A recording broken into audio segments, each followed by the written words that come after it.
Skill కుంభకోణం కేసులో కీలక పరిణామం. కేసు మూసివేత తుది తీర్పు కాపీ బహిర్గతానికి ఏసీబీ కోర్టు అంగీకారం. తుది తీర్పు కాపీని థర్డ్ పార్టీ అయిన తిలక్ ఇచ్చేందుకు ఆమోదం.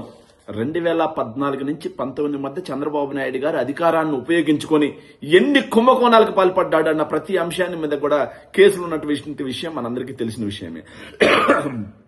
ఫైబర్ నెట్ కేసు, అమరావతిలో ఉన్నటువంటి అసైన్డ్ భూముల case, skill development case, inner ring road case, మద్యం అమ్మకాలు, ఇసుక విధానం, ఇలా కుంభకోణాలు జరిగితే వీటిపై గత ప్రభుత్వం సిఐడి దర్యాప్తు చేసి ఆయన మీద ఛార్జ్ షీట్లు కూడా వేసింది. వాటిల్లో స్కిల్ కుంభకోణంలో భాగంగా చంద్రబాబు నాయుడు గారు 50 రోజులకు పైగా రాజమండ్రి సెంట్రల్ జైల్లో ఖైదీగా గడిపినటువంటి పరిస్థితి కూడా, రిమాండ్ ఖైదీగా గడిపినటువంటి పరిస్థితి కూడా మనం చూసాం. ఆ రోజు ఆయన ఏ తప్పు చేయలేదు అని చెప్పకుండా, ఆయనకి ఆరోగ్య సమస్యలున్నాయి, జైల్లో ఉంటే నేను చనిపోతాను అని చెప్పేసి అన్ని లేని రోగాలన్నింటినీ చూపించి బెయిల్ పొందినటువంటి సంగతి కూడా మనం చూసాం.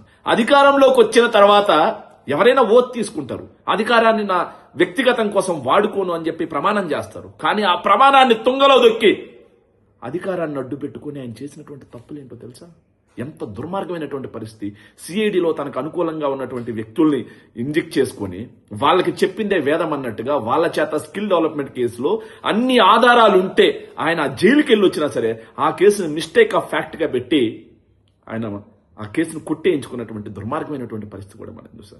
దీని మీద సీనియర్ పాత్రికేయుడైనటువంటి జర్నలిస్ట్ తిలక్ గారు ఆ తుది కార్పీని మాకు అందించండి, మీరు ఎలా కొట్టేశారు ఈ కేసుని, దాంట్లో అన్ని ఆధారాలు ఉన్నాయి కదా, ఈ ఆంధ్రప్రదేశ్ ప్రభుత్వమే ఆయన జైల్లో పెట్టి మళ్ళీ ఇదే ఆంధ్రప్రదేశ్ ప్రభుత్వమే ఇదే పోలీసులే మిస్టేక్ ఫ్యాక్ట్ గా ఎలా మీరు దాని కేసును కొట్టేస్తారని చెప్పేసి ఆయన అడిగితే ఇప్పటి వరకు నిరాకరించారు. తర్వాత సుదీర్ఘ వాదనలు, తీర్పుల తర్వాత నిన్నటికి నిన్న తిలక్ గారికి ఊరటిచ్చే అంశం ఏంటంటే రాష్ట్ర ప్రజలందరికీ కూడా ఈ కేసును ఎలా కొట్టేశారని ఒక కుతూహలం ఉంది. సో చంద్రబాబు నాయుడు గారు అధికారాన్ని అడ్డు పెట్టుకుని ఎలా కొట్టేయించుకున్నారు అన్న ఒక ఆతృత కూడా ఉంది. సో దానికి తుది తీర్పుని తిలక్ గారికి అందజేసే విధంగా ఈ కోర్టు తీర్పు ఏదైతే ఉందో అది వచ్చింది. చంద్రబాబు నాయుడు గారు గుర్తుపెట్టుకోండి, ఈ రోజు అధికారం ఉందని చెప్పేసి మీరు చేసిన అవినీతిని, మీరు అధికారాన్ని అడ్డు పెట్టుకుని కప్పిపుచ్చుకొని కేసులు కొట్టేయించుకున్నా సరే, ప్రభుత్వాలు మారిన రోజు మళ్ళీ మీరు చేసిన ప్రతి తప్పుకు జైలు శిక్ష అనుభవించక తప్పదు, చెప్పకూడదు తినక తప్పదు అన్న విషయాన్ని మాత్రం మీరు గమనించాలి.